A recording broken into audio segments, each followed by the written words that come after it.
Have you ever been in the middle of telling a story and you realize you missed an important part of the story, so you go back and then you forget where you were in the first place and you can't tell the story properly? Maybe my age is showing, but that happens to me all of the time. But it doesn't happen in the Book of Mormon.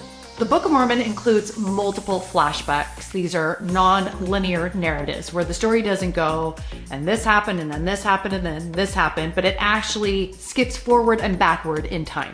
This makes the storyline pretty complicated, and it would make sense that if Joseph Smith was making up the Book of Mormon instead of translating it, that he would have dropped storylines or details or made some errors. And yet there are no errors. So in Mosiah chapter 7, when Ammon first meets King Limhi gives a kind of bare bones outline of their people's history.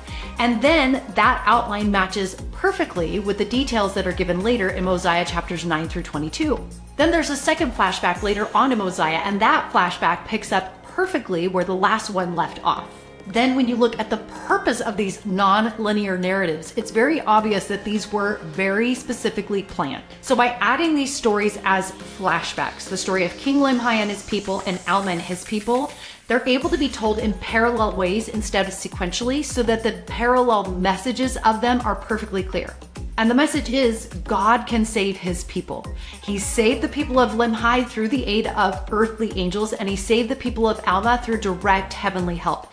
Either way, he can save his people. Using non-linear narratives added complexity to the Book of Mormon storyline that Joseph Smith simply wasn't capable of.